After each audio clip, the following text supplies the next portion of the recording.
There. Well, so today we're here with Ed Kashi, my lovely colleague from Seven. Really happy you made the time to be here with us today, and I'm sure everyone is happy to see you as well. I'm gonna do a short introduction of you, Ed. Okay. Yeah? Yeah, So, you're, can I? Okay, of cool. course. So Ed is a photojournalist, a filmmaker. He's kind of everything, a speaker and an educator who has been making images and telling stories for over 40 years. It's like amazing to me to keep working in this job. I mean, it's not the easiest job, and you've been doing it for such a long time. Ed is dedicated to documenting the social and political issues that define our times, and a sensitive eye and an intimate and compassionate relationship to his subjects are signatures of his intense and unsparing work.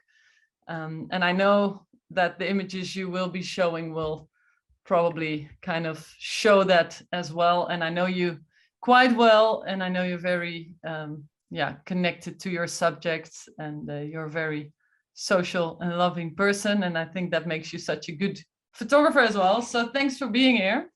Thank you. So we have 4 questions. And some of the people we've had on this show have been a bit nervous about some of them. I don't know if you have been nervous about any of these 4 coming up. They're not nervous, but you know, let's just say that it's a challenge after working so many years and making so many images and telling so many stories to, you know, to sort of find, you know, to answer that, like the best, the worst. But it's also interesting to get that challenge, you know, because it forces you to really think about what you've done. So, okay, well, let's see. Shall I share my screen? Yeah, please share your screen. Okay. And let's start with the image that is in some way, in any way, your most important photograph. And why is it? Okay, so not to overcomplicate things, but it was hard for me to come up with one image. So, and you've been very graceful in giving me the permission to share 2 of them. And there's a reason why I want to do that. But to me, the most important image I've made in terms of, you know, its maybe impact and the notoriety of it, or how far it has spread like globally, is this image on the screen, which was made in southeastern Turkey in the city of Diyarbakir in 1991. And it was a terrorist trial. So this is the PKK, Kurdistan Workers' Party. I was working on my first big story for National Geographic magazine, looking at the struggle of the Kurdish people. And this image ended up, you know, being, well, besides winning some awards, it was published double page in the magazine. And when the magazine came out, all the issues were confiscated in Turkey because of this image. And then, as I subsequently learned, those courts, those terrorist courts, shut the media out. So, you know, there were multiple impacts made by this image. And then, you know, over the years, Nat Geo had used it in their anthologies, or, you know, best of kinds of collections. So it is an image that ended up really going far and wide, and on a sort of geopolitical level had an impact. But on a personal level, and sorry, I had to, you know, I couldn't just pick one, this image for me might have even more relevance or importance. So this is from my long-term project looking at aging in America. And this is a death scene of Maxine Peters, is in rural West Virginia. This image won the World Press Award and was also published globally. But the reason I sort of kind of waver between these 2 images is because, for me, I guess the distinction I wanted to make is that the Kurdish image had sort of certain kinds of impacts geopolitically in terms of the, as I mentioned, impact of media coverage in Turkey. But this image is more of a universal image that many more people can relate to it. And on a personal level, the experience that I went through in making this image was packed with way more sort of intimacy. So that's my very long answer, two-part answer to your first question. And why did you, I'm curious to know why you started working on a project about aging.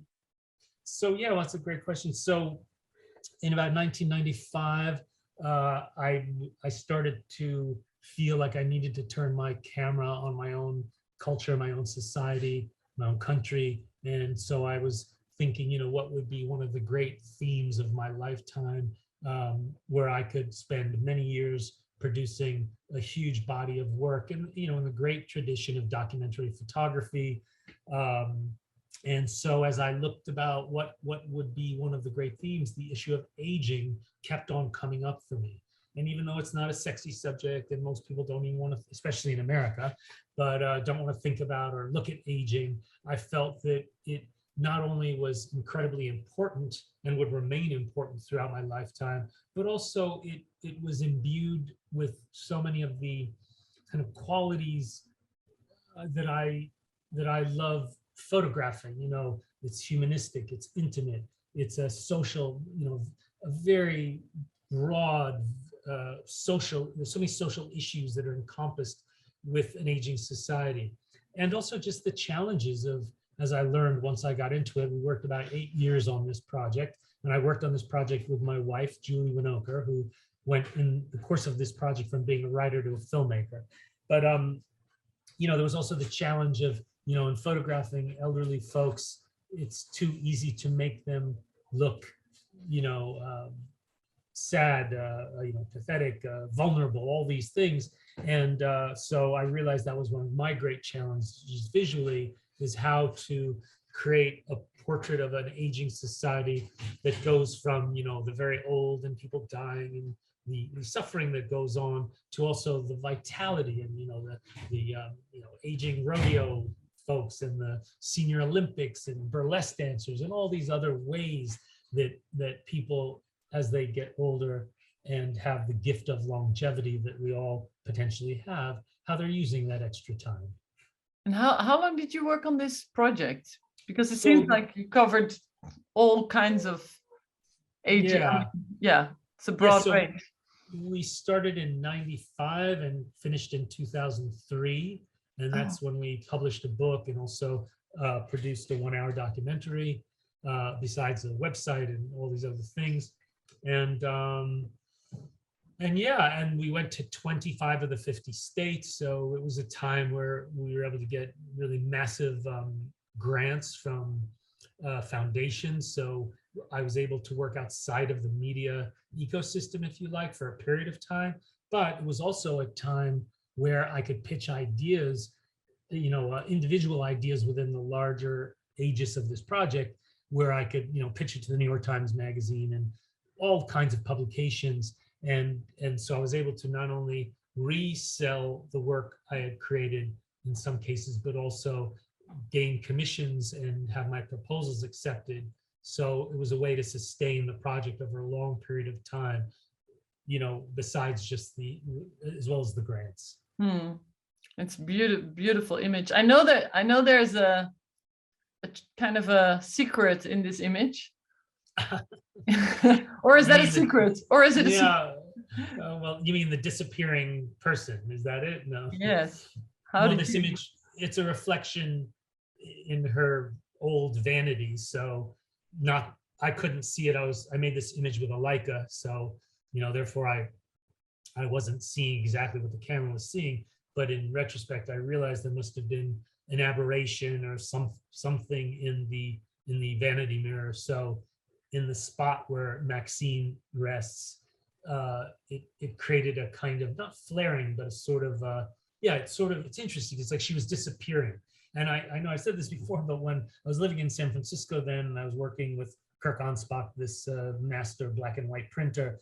And when I brought the negative to him, the first print he made, he corrected it because he thought it was a mistake. And I was like, Kirk, no.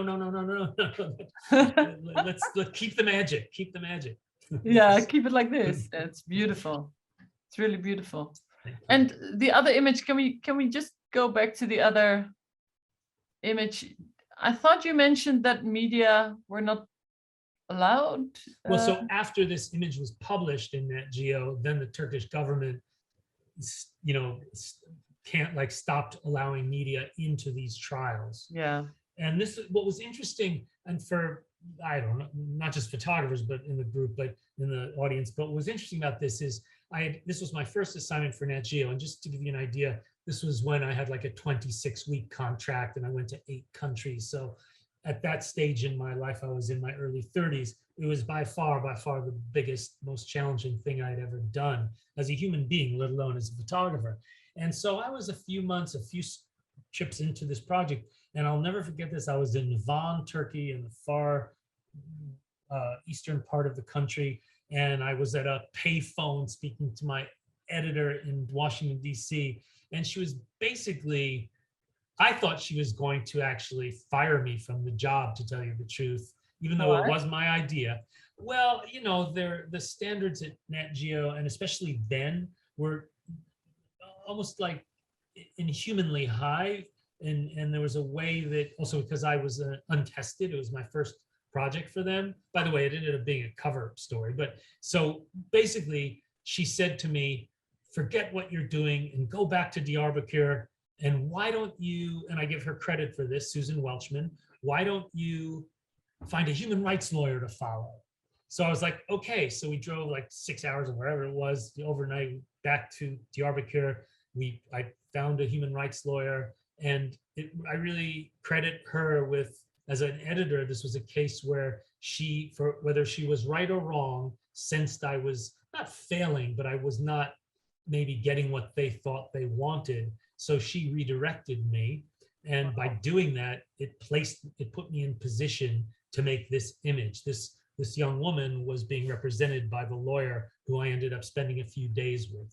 So, you know, I always like to say, you know, you never know where fate will lead you, or, you know, sometimes we think we have a great idea, we go down a blind alley and it takes us nowhere. And then other times, you know, we make a decision that ends up bearing, you know, delicious fruit. And that was the case with this. An amazing image. It's really, and it's nice how an editor was able to guide you in this way. Yeah. You know, yeah. that it's very supportive. Yeah, although I did have to suffer about 48 hours of like an ulcer. Yeah. Can imagine. It's like, oh shit, my first project with National Geographic, and I'm gonna fail, you know. Yeah. But you know, there's that whole like management through fear kind of approach that I don't know how it is in the rest of the world, but in a lot of American companies and organizations, there's a bit of that management through fear. You know, instead of telling you what's going well, you hear what's not going well. So you work harder. When you work harder. So, yeah. But that's another conversation. Which they probably didn't have to do with you. I mean, well, in general, you're such a hard worker. They should maybe should have slowed you down, maybe in a way. Yeah. But it ended up working out. So it worked out, and and then it didn't fail, which brings us actually to the second question. Okay. I don't like the word failure, even though the second question does entail the word failure, because the question is, what is your biggest photo failure? Right. But again,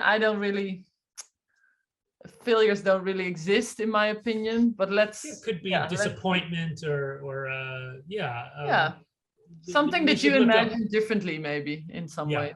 Maybe someone can look up the synonyms for failure and put it in the chat room. A less sort of aggressive, violent word. Yeah. So this is another twofer. I couldn't just come up with an image, but no, you know, after 40 years of image making, the amount of misses, they're too much to think about, let alone, you know, conjure up one image to represent all that. So, you know, it's almost like there's this big black hole of muck inside of me that represents all the failures and frustrations. And my way of overcoming that is to compartmentalize the bad juju and focus on all the successes. So the situation I've chosen to share with you to answer this question is, again, it's a 1-2 picture, and I hope it helps to make sense more. But I was working in, I think it was 2008, on a story about Arab Christians in the Levant, in the Middle East. Another idea I had proposed to Nat Geo. And I had arranged to spend the day with this Christian family who had fled Iraq, and they were living in Beirut. And this family, they had lost more than 10 of their relatives to tortures and killings by Islamicists, but they agreed to let me spend the day with them. And so I, show up at their apartment. They're insanely gracious, and as you can see from this image, they prepared this like ridiculously delicious, feast for their. It was a huge, huge family. The man in the middle is the patriarch of this family, and so I'm spending hours making hundreds of really mediocre and bad pictures. And it's one of those, I don't know, maybe we've all experienced this, where you think you have a good idea, or at least you put yourself out there to photograph a situation that you think will render the image you're hoping to make, which in this case was to, how do you show the pain and suffering of having lost 10 family members?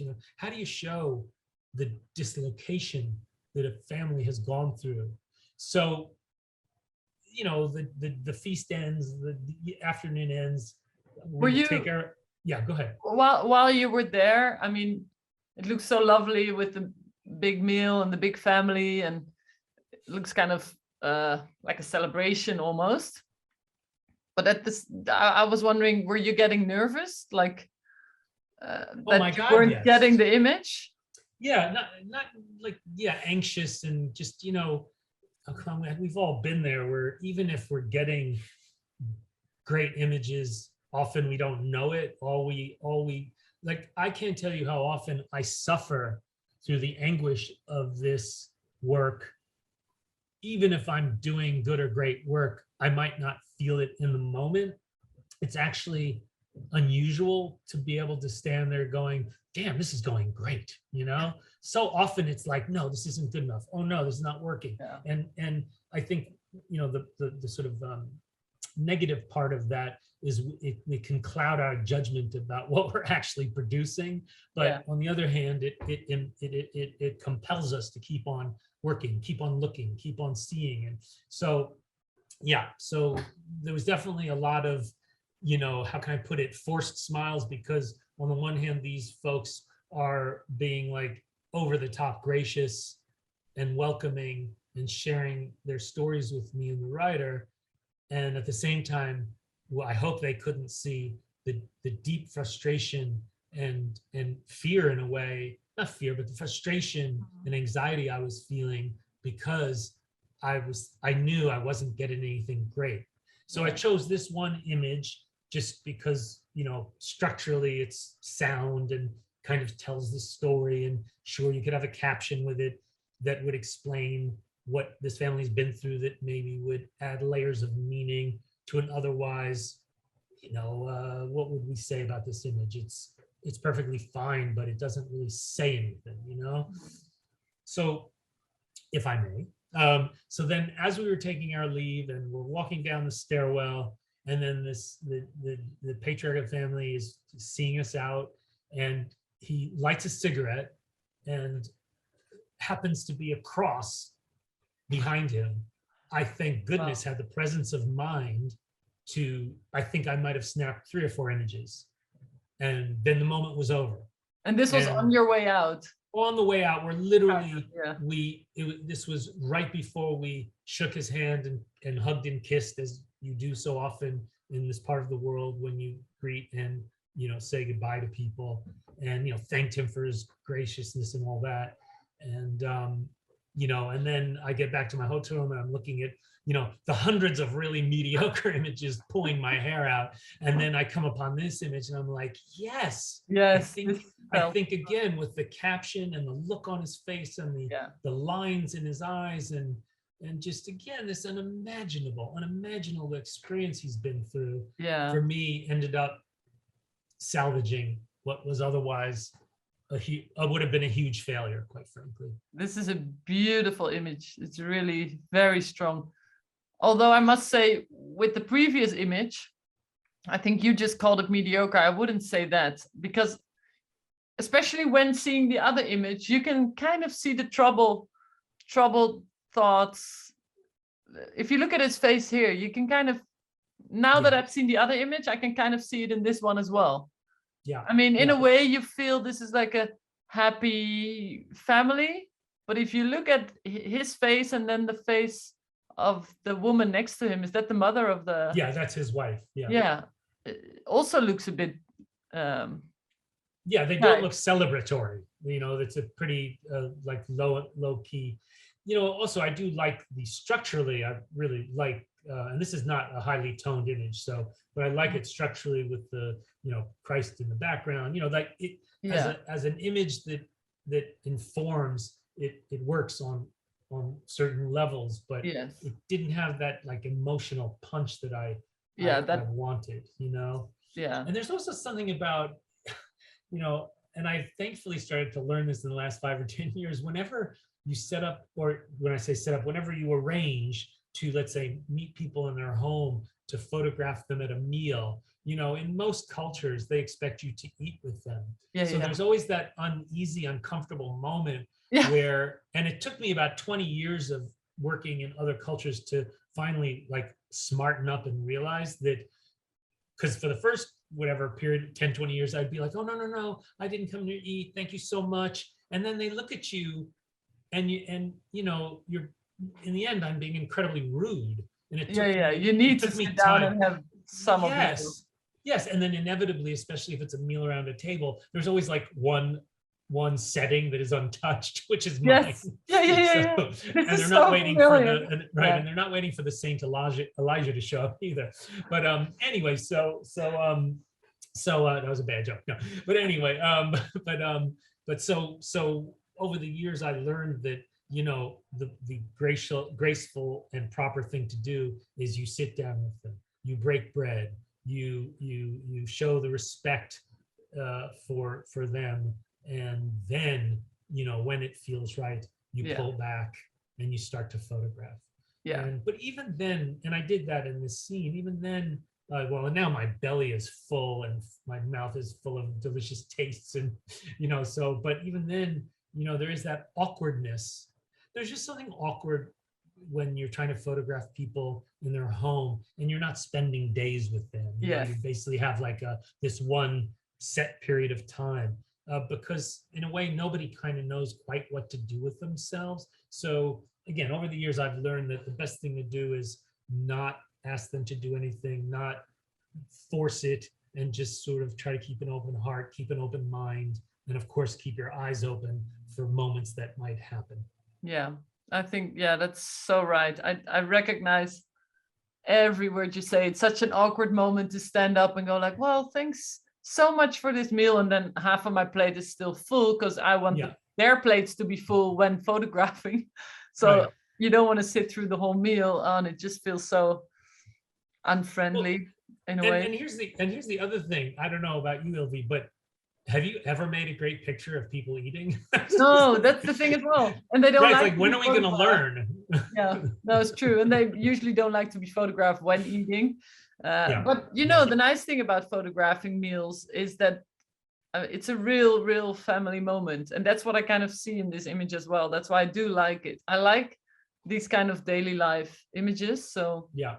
You know, and I wish we would see more of these kinds of images now from places like Ukraine, where, you know, for all the horrors and the destruction and the death, all the terrible things that are going on, there's still daily life going on. And I feel this way in general from war zones. We often, the media, for whatever reason, neglects to sort of show how daily life carries on, you know, but it's very important to show, because that's the amazing part. Actually, also in Ukraine, when I was there a few months ago, I really realized, oh yeah, daily life is just going on, you know, and you know it, but when you see it, you realize, oh yeah, of course, people are having dinner, people are going to restaurants. It was really awkward. in a way Yeah. to see, and you know it. Yeah. You know it. I know it from experience, and I know it's just because you can imagine it. But when you're seeing it, it's different, I guess. Yeah. And then there's the challenge. This just made me think of this as well. Is one of the many challenges of trying to do true, pure, photojournalistic documentary work is that we end up, I would say probably 80-90% of the time, confronted with a situation that is visually totally compromised. We have no control.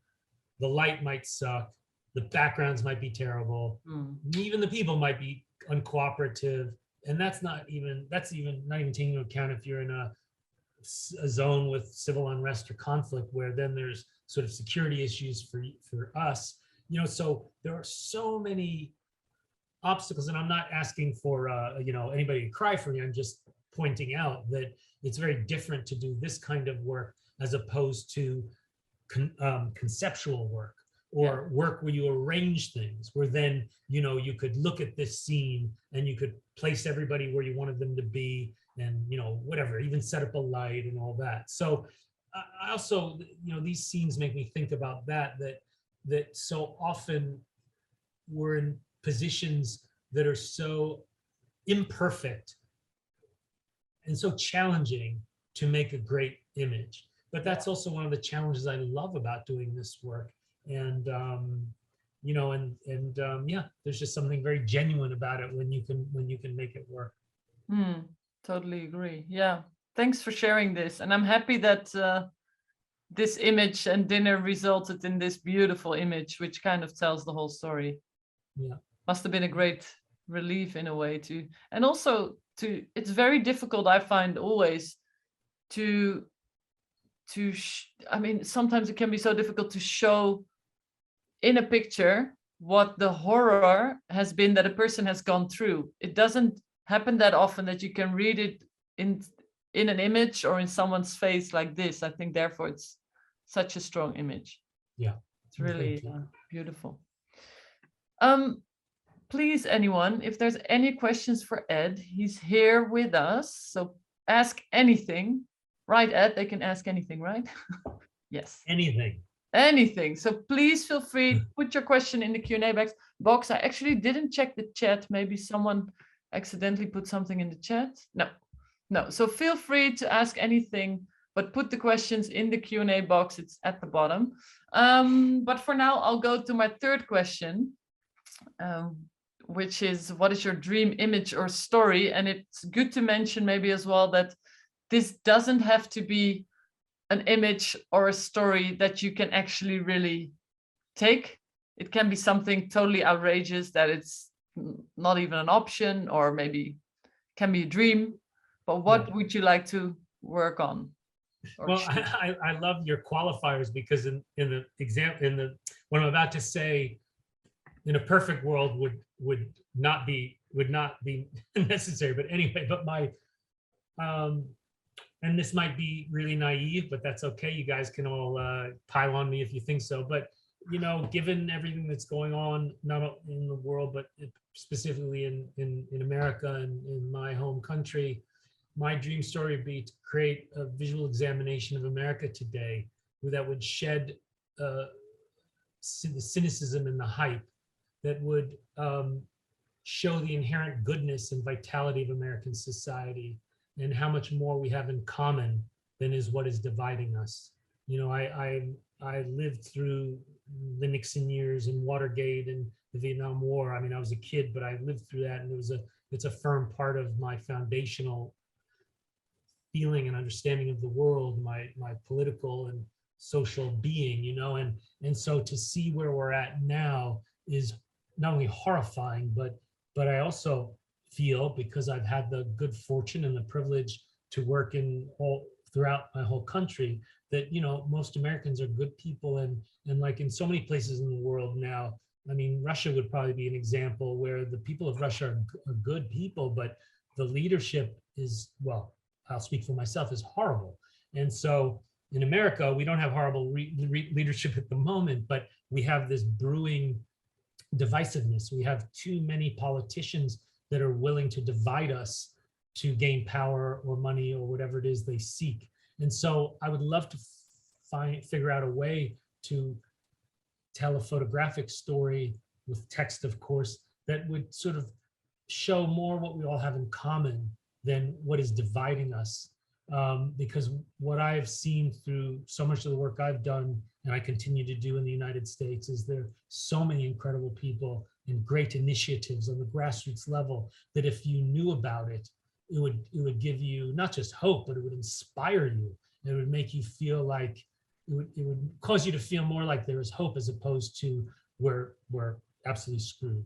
So that and maybe that's more of a human desire than a photographic one, but that would be it right now. And also in the broader context and in the context of this conversation that we're having in media in general, but particularly in our profession about representation and who has the right to tell whose story, or more than who has the right, like what are the stories that I, Ed Kashi, should tell in this moment? And there are a gazillion stories I would love to tell all over the world because I care about so many things, but in reality, so much of that is outside of me in a way, and the requirements to do it are tremendous, tremendous. So that's another thing about wanting to look not inward, but looking closer to home, if you like, and trying to figure out how can I use my skill, my talent, my energy to decipher some of this, what I consider a real sort of dangerous problem that we have right now. Sounds like you're going to be very busy the upcoming 25 years, Ed. That's right. No, but those are two really beautiful examples. I do wonder with the first one, like you actually said, if it's not a human desire more than because photographically it would be so difficult, I feel. If you could pull that off, it would be amazing. Right, if you could show what bonds, like the similarities between people and that we're all human, it would be beautiful. I just wonder how. But well, show it. And sorry to interrupt, but maybe this is where another talent or skill that I have of filmmaking would come into play, where then I can use that medium to actually capture the voices of the people, to actually hear in their own words what what they think, what they feel, or what they are doing. But this is it's a tall mountain to climb, what I'm suggesting. But I just know that in my heart that it's the part of us as photographers that are seekers, right, that have this insatiable curiosity about things. It's that part of me that wants to, and then the part of me that just cares so much about this country as well as the whole world that I feel that the United States in a way is like the incubator for humanity of where we're going. And I'm not saying that in a chauvinistic or jingoistic way at all, not at all. I'm a first generation American. I'm saying it as someone from experience who's had the privilege to work in over 100 countries, and as well as working throughout my own country, and kind of seeing that America is made up of everybody from everywhere, and it's this big social political experiment. And if it fails, it's a scary thought. So yeah, I think it would be beautiful if you would somehow be able to show this. And I agree. I think video might be the right way to do this, because you will need words to this to show how much alike people are actually. And there's so much division. I think social media, of course, doesn't help with this, although there are now a few good initiatives that show more the human side of things. And I think there are slowly changes being made in this kind of storytelling as well. But it could go faster. So please work on this project. Okay. Please do it. Okay, good. I'll save America if you save the world. Okay. No. Okay, good. Deal. There are a few questions coming in the Q&A box. You're probably seeing them as well. Let me see. The first question is from Sharon. But that is, the question is, what advice would you give your younger self? But that is our fourth question. Sharon also mentioned that. So we're going to get back to that one after the other questions. Dominic is asking, Ed, have you been yourself facing the death of a close family member, and has this changed your perspective to take images of this hard subject? In what way your eye or approach might have changed? So, well, if you'll allow me to be really kind of candid and emotional about that in my answer, it's so it's interesting. So yes, I've faced it actually just about 5-6 months ago. My sister's husband died of cancer, and I was thankfully around to be with him many times in the last month of his life, including the night he passed away. And and in some ways, my sister is 10 years older than me, so they were kind of like surrogate parents. So that was a very not just heavy, but very what's the word? It's humbling. It's humbling when you're with someone so close to see them pass, because it brings you closer to death in a way. And then in 2008, Julie's father, we moved back to New Jersey. We moved to the East Coast to take care of her father, and when he was older, and he passed away in our home with us around him. So those would be the two kind of very deep and real examples of me witnessing that. I've witnessed so many other deaths through my work, what like any experience in life, if you're alive and you're paying attention and you're keeping your channels open and not shutting down, allowing yourself to feel, allowing yourself to see these things, to be with the people, and to have empathy and all of those things, then it's impossible not to be changed by it. But not to get too heavy here, but I have to go back to something when I was 10 and my father died. And back then in 1967, they wouldn't allow a 10-year-old to be with someone dying. So I actually never got to say goodbye to my father for the last few weeks of his life. So what I realized would happen then, especially when I was working on the project on aging and I photographed 4 death scenes, I would be often the one crying the most in the room. And I kept on thinking, like, what is wrong with you, man? Like, you're not part of this family, and I don't want them to think I'm something bad about me. But I realized afterwards it's because I had not had a chance to say goodbye to my father. So when I was with people in this intense, intimate moment, it brought all those feelings up. So it's impossible to do this kind of work and not be touched by it. And frankly, that is one of the beautiful reasons or outcomes, if you like, of doing this work, is we get to have these experiences that are so deep and so beautiful, even when they're difficult or troubling. It's what life is about, quite frankly. Totally. I also feel you can't be, if you're not touched by these kind of stories while shooting them, you can't really do this job.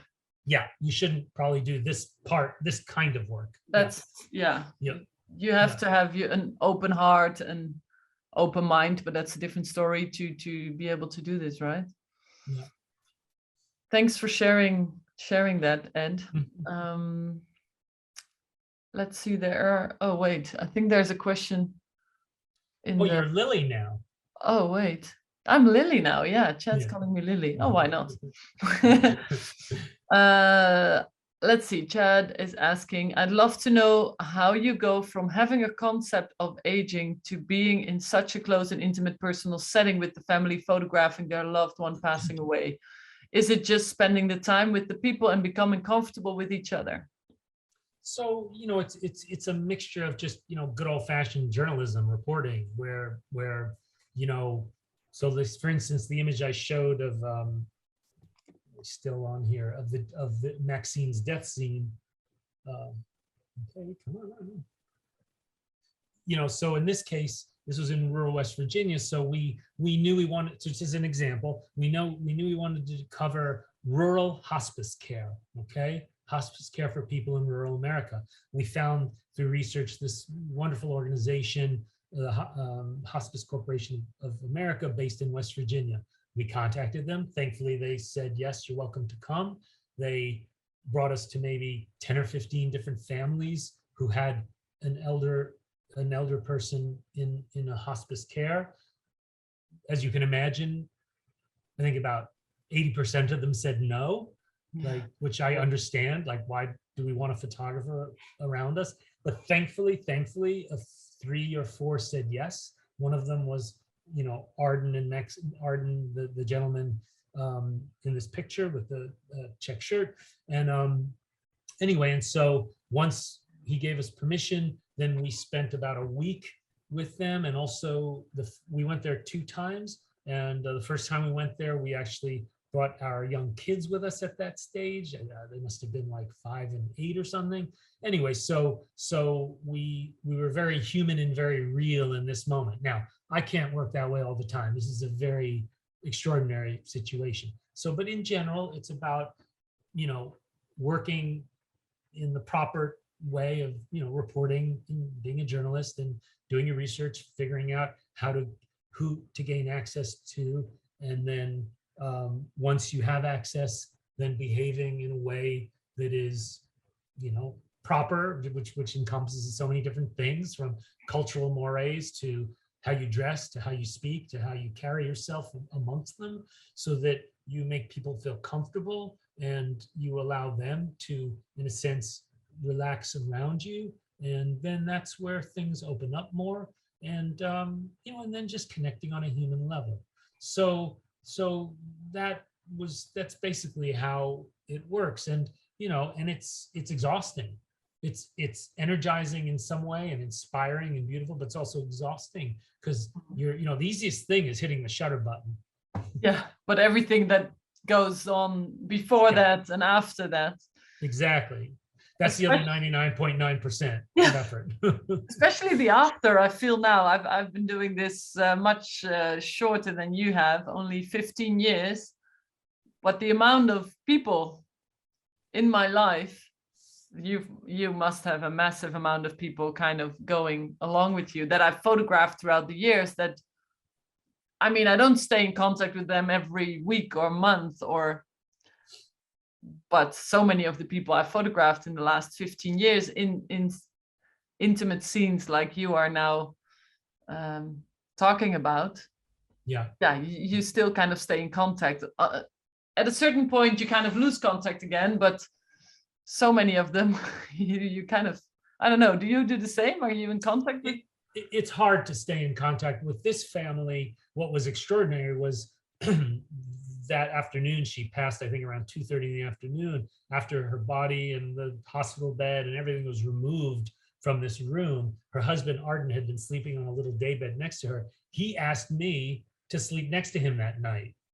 Oh, wow. Unbelievable. So I was the whole time I was thinking, Maxine, please don't be jealous. No, if you're looking down upon me. You just slept in that room. In like... that room, and thankfully not in the bed she had passed in. They put in a regular bed, and then the next day, or I went with them to pick out the coffin, and then a couple of days later, as she was laying, they do viewings, and I was there, and then when they had the church service a few days later, they asked me to speak, and I'm like, who the hell am I to be speaking to this community in rural West Virginia? I mean, yes, I've spent time and I've gotten close to these people, but again, these are the parts of doing this work that you should be prepared for and embrace, because it's also possibly one of the most amazing experiences I've ever had in my life, where you are asked to really come through for other people.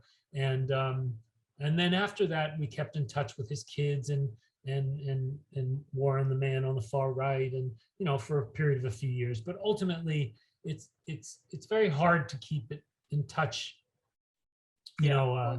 This is where Facebook, one of the few things that Facebook is good for. This is like, I've had people from Belfast. I did my first personal project back in the late 80s in Northern Ireland. I've had some of those young, what were 18-year-olds who are now in their 50s come out and hey, how's it going, Ed? And so, it's interesting. Just recently, someone from Cairo worked in a project there.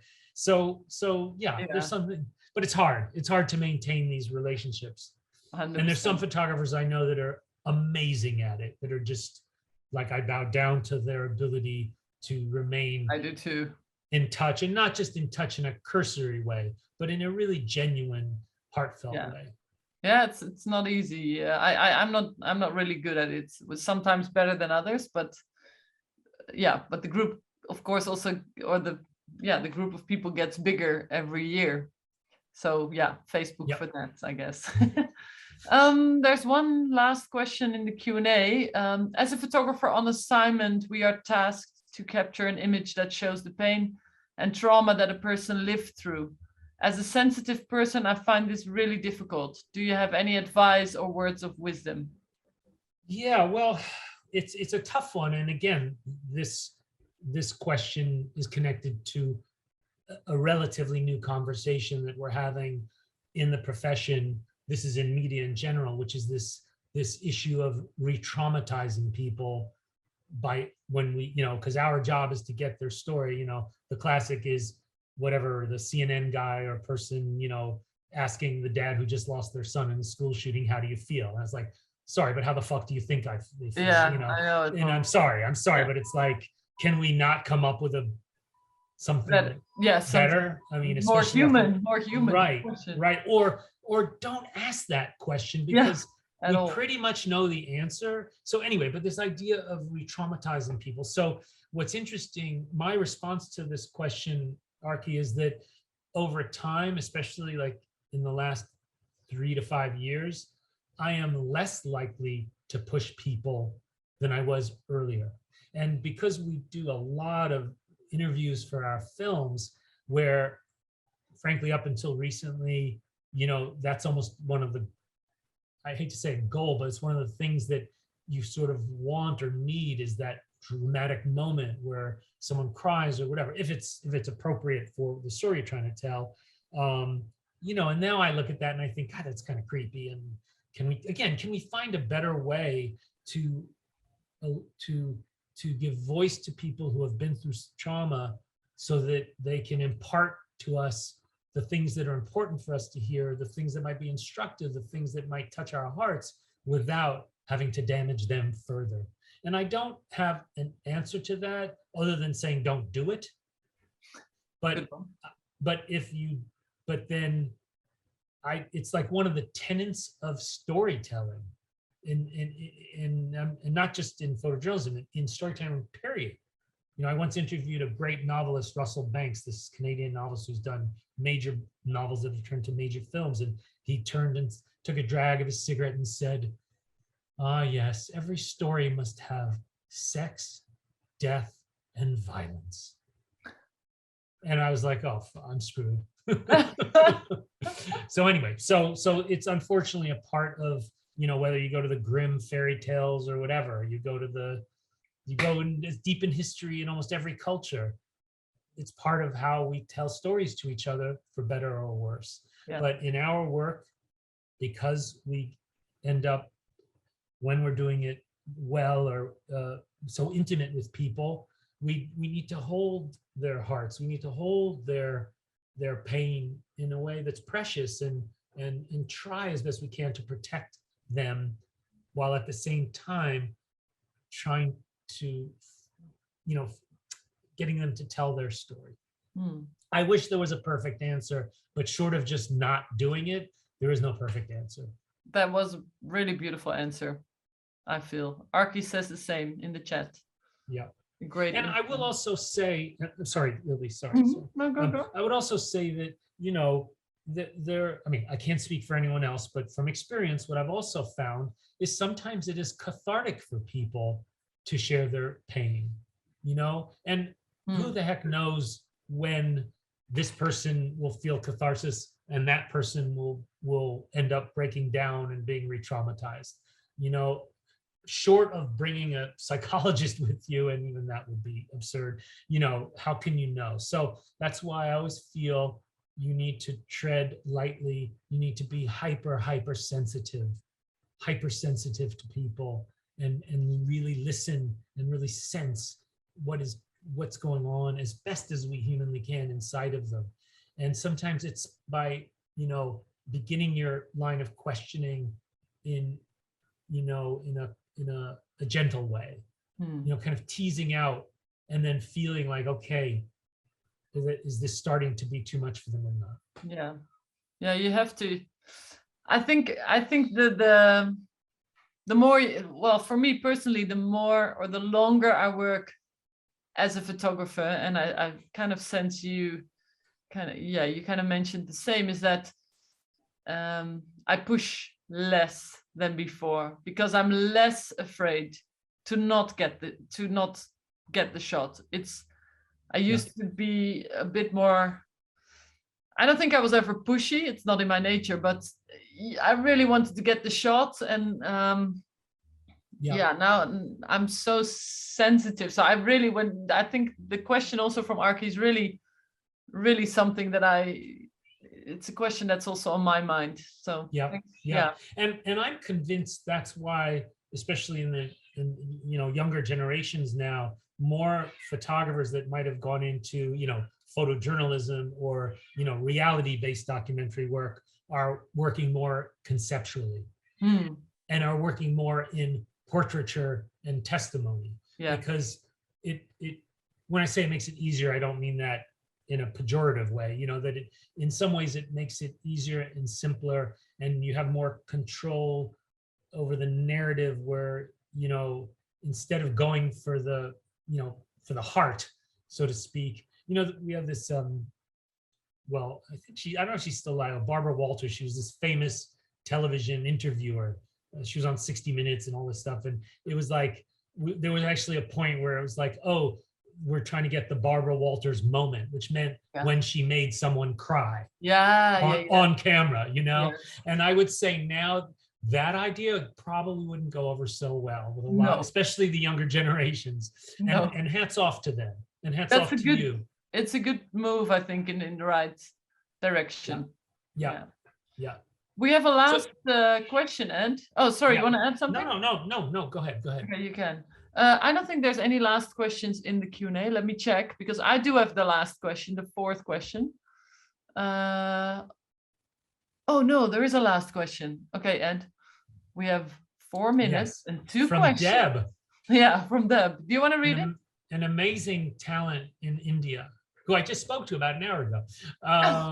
So no, this is not a question from my side, but I would like to thank you, dear Ed, for saying that we should think about the question in some other way.